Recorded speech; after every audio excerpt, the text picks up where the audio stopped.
Do you know one thing I love about budding creators that are consistent? One thing I love about them, especially when it comes to reading Facebook policies, monetization policies, or other community guidelines, or trying to understand the insights they get from their dashboard, they tend to share it. They tend to share what they see. They tend to ask questions. I, for one, if there are things I've seen that I really don't understand, I will put it out there, ask the right questions.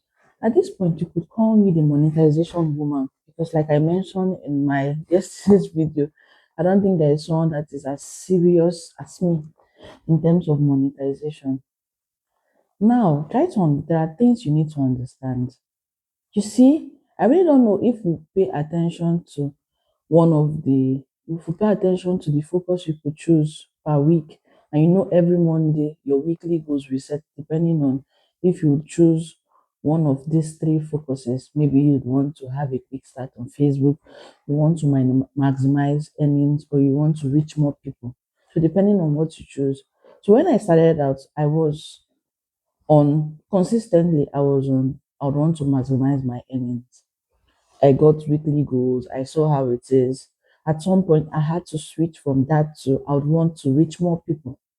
And right now, I'm back on I would want to maximize my earnings. I noticed that on I would want to reach more people, there were some things that were not on I would want to maximize my earnings.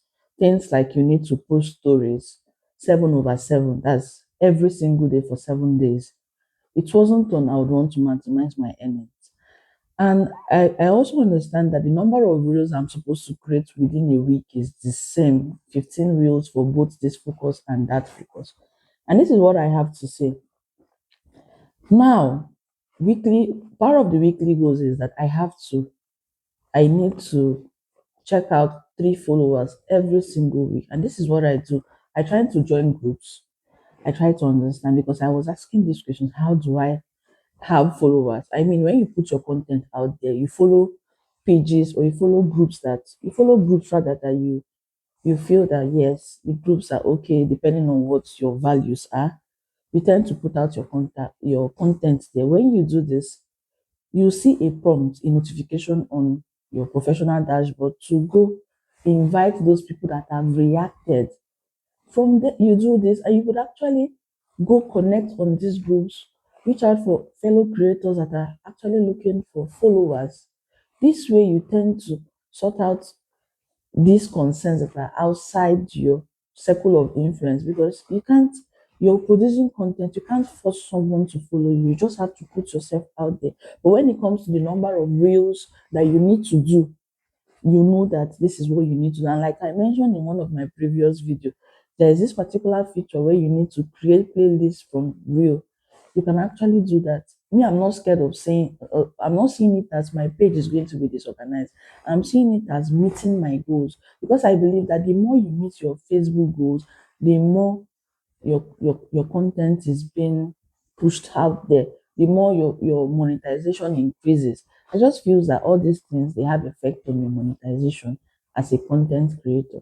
So you just need to understand how these things work. These are like things that have worked for me that I'm putting it out there. So at this point, if you're not following Chinyere Gloria Madwekwe on Facebook, then you're very wrong. See my name, even across multiple platforms, TikTok, X, LinkedIn, Facebook, Instagram. Just call it. My name is consistent across board. Don't say I did not do anything because this is how, as I'm learning, I'm putting it out there for you to learn.